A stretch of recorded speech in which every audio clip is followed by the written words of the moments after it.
Good morning everybody. నేను doctor Sandeep, interventional cardiologist, Tirumala hospital Nizamabad, Medicover hospital Nizamabad. 17th May అనేది world hyper tension day. ముఖ్యంగా ఈరోజు hyper tension గురించి మనము భారతీ న్యూస్ ఛానల్ ద్వారా నిజామాబాద్ ప్రజలకి అవేర్నెస్ క్రియేట్ చేద్దామని ఈ ఇంటర్వ్యూ మనము నిర్వహించడం జరుగుతుంది. ముఖ్యంగా అందరికీ హైపర్ టెన్షన్ అంటే బీపీ అంటే వాడుకలో మనం బీపీ ఒక డాక్టర్ దగ్గరికి వెళ్ళగానే మనం ఫస్ట్ చూసేది వైటల్స్ అనేది ఏంటంటే బీపీ గురించి మనం చెక్ చేస్తాం. అందులో పైదాన్ని సిస్టోలిక్ బీపీ అంటారు, కింది దాన్ని డయాస్టోలిక్ బీపీ అంటారు. పైది నార్మల్గా 120 లోపు ఉండాలి, కిందిది 80 లోపు ఉండాలి. 140 కంటే ఎక్కువగా ఉంటే పైది, కిందిది 90 కంటే ఎక్కువగా ఉంటే మనం హైపర్ టెన్షన్ లాగా పరిగణిస్తాం. యూజువల్గా హైపర్ టెన్షన్ మనకేమైనా సమస్యలు తెలుస్తాయా అంటే హైపర్ టెన్షన్ వల్ల 50% మందికే మనకి సమస్యలు ఉంటాయి. ముఖ్యంగా తల బరువు రావడం, తలనొప్పి రావడం, కళ్ళు చూపు మందగించడము, బాడీ అలసిపోవడము, అంత బాడీ పెయిన్స్ రావడం, ఇట్లాంటి సిమ్టమ్స్ 50 మందిలోనే కనిపిస్తాయి. ఇంకో 50 మందిలో ఎలాంటి సిమ్టమ్స్ ఉంటాయి, ఎలాంటి సిమ్టమ్స్ ఉండవు, కానీ వాళ్ళకి బీపీ అనేది ఎక్కువగానే ఉంటాయి. సో మరి ఇది బీపీని గుర్తించడం ఎలాగా? దీనికి ఉన్న ఒకే ఒక మార్గం Indian society of hyper tension అయితే 20 years దాటితే ప్రతి ఒక్కరూ బీపీ అనేది రికార్డ్ చేసుకొని పెట్టుకోవాలి. బీపీ ఎట్లా రికార్డ్ చేసుకోవాలి? మనం ఒక డాక్టర్ దగ్గరికి వెళ్ళి ఒక 5 minutes ప్రశాంతంగా కూర్చొని మెజర్మెంట్స్ తీసుకోవాలి. ఒకవేళ అది ఎక్కువగా ఉందనుకుంటే మళ్ళీ మనము ఖచ్చితంగా బీపీ ఉందా లేదా నిర్ధారించుకోవడానికి ఇప్పుడు చాలా మార్గాలు ఉన్నాయి. Ambulatory blood pressure monitoring, ABPM అంటాం. ఏబీపీఎం అనేది 24 hours బీపీ మిషన్ ఉంటుంది. ఆ మిషన్ మనం చేతికి కట్టుకొని చూసుకుంటే అది ఎవ్రీ హాఫ్ అన్ అవర్ కానీ 1 hour కానీ ఒక బీపీ రికార్డింగ్ ఇస్తుంది. ఆ రికార్డింగ్లో మనకి యావరేజ్ బీపీ రికార్డింగ్స్ ఉంటాయి. అది 135/85 కంటే ఎక్కువగా ఉంటే దాన్ని మనం అధిక బీపీగా ఉన్నట్టు నిర్ధారించుకొని దానికి సంబంధించిన సలహాల కోసం డాక్టర్ని సంప్రదించాలి. సో బీపీ కంపల్సరీ ఒకే ఒక మార్గం ద్వారా గుర్తించవచ్చు, అది బీపీ రికార్డింగ్ చెక్ చేసుకోవాలి. ఈ వరల్డ్ హైపర్ టెన్షన్ డే మే 17th యొక్క థీమ్ ఏంటంటే measure your blood pressure accurately and leave longer.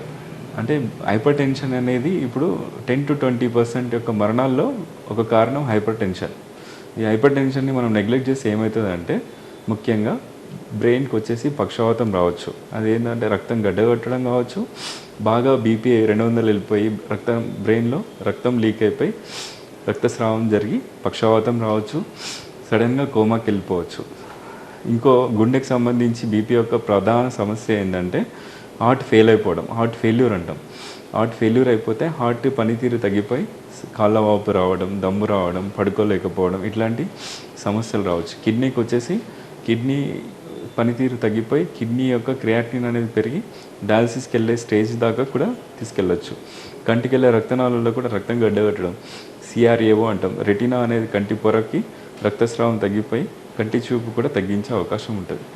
So మనము బీపీ అనేది చాలా ఇంపార్టెంట్. మనకి దైనందిక జీవితంలో బీపీ అనేది నార్మల్గా ఉంచుకోవాలి. సో ఈ బీపీని మనం రెగ్యులర్గా చెకప్ చేయించుకుంటూ జీవన శైలిని మార్చుకుంటూ ముఖ్యంగా డైలీ 30 to 45 minutes వాకింగ్ చేయడం కానీ, ఎక్సర్సైజ్, కార్డియో, సైక్లింగ్ ఇట్లాంటి ఎక్సర్సైజ్ చేస్తూ ప్లస్ డైట్ మనం సాల్ట్ రిస్ట్రిక్టెడ్ డైట్ తీసుకుంటూ, ఉప్పు తక్కువ తీసుకుంటూ, ఫ్రూట్స్, వెజిటేబుల్స్, పల్సెస్, పండ్లు, కూరగాయలు, పల్సెస్ ఇవన్నీ ఫైబర్ ఫుడ్ ఎక్కువ తీసుకుంటూ, ఆయిల్, మసాలా ఫుడ్ అట్లాంటివి తక్కువ తీసుకుంటూ, జంక్ ఫుడ్స్ అవాయిడ్ చేస్తే మనము ఓవర్ వెయిట్ కాకుండా కాపాడుకోగలిగితే మనం బీపీని కంట్రోల్ చేసుకోవచ్చు. ఒకవేళ బీపీ ఎక్కువ ఉంది అనుకుంటే ఫస్ట్ లైఫ్ స్టైల్ మోడిఫికేషన్స్తో కొంతవరకు మనం ట్రై చేయొచ్చు.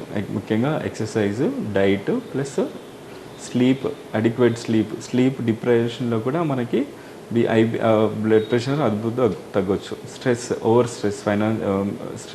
స్ట్రెస్తో కూడా మనకి బీపీ అనేది ఫ్లక్చువేషన్స్ ఉంటాయి.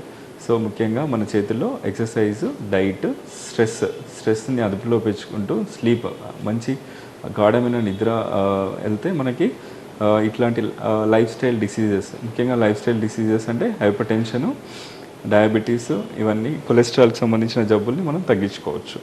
సో వన్స్ హైపర్ టెన్షన్ తోటి స్టార్ట్ అయింది అనుకోండి, ఒకవేళ బీపీ కంటిన్యూస్గా 140/90 కంటే ఎక్కువగా ఉంటే మనము డాక్టర్ గారు ఫస్ట్ ఏం చేస్తారంటే టాబ్లెట్స్ రాసి ఒక 10 days తర్వాత మళ్ళీ చెక్ చేస్తారు. యూజువల్గా నార్మల్ వచ్చింది అనుకోండి, రెగ్యులర్గా అదే మెడిసిన్ వాడుతూ ఎవ్రీ 3 మంత్స్కి ఒకసారి డాక్టర్ని సంప్రదిస్తూ టాబ్లెట్స్ని క్రమం తప్పకుండా ఒక పద్ధతిగా వేసుకుంటూ ఉండాలి.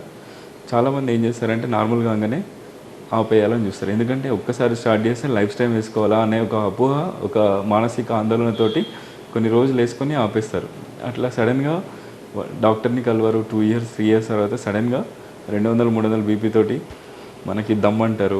అప్పుడు హార్ట్ స్కాన్ చేస్తుంటే హార్ట్ వీక్ అయిపోయి ఉంటుంది. అప్పుడు మనం ఎన్ని మందులు వాడినా, ఎంత డబ్బు ఖర్చు పెట్టినా మనం తిరిగి నార్మల్ స్థితికి తీసుకురావడం కష్టం. సడన్గా బీపీ ఎక్కువైపోయి బ్రెయిన్లో రక్తస్రావం జరిగి కోమాకి వెళ్తే ఆపరేషన్ చేసినా మన చేయి దాటిపోయే పరిస్థితి ఉంటుంది. సో ఇవన్నీ హైపర్టెన్షన్ యొక్క ప్రాబ్లమ్స్ అన్నట్టు. సో మనం హైపర్టెన్షన్ అనేది చాలా ఇంపార్టెంట్, చాలా సింపుల్. కంట్రోల్ చేసుకుంటూ పోతే మనకి హ్యాపీ లైఫ్, హెల్దీ లైఫ్ని లీడ్ చేయడానికి అవకాశం ఉంటుంది. ఈ అవకాశాన్ని ఇచ్చిన భారతీయ న్యూస్ ఛానల్కి ధన్యవాదాలు. Thank you.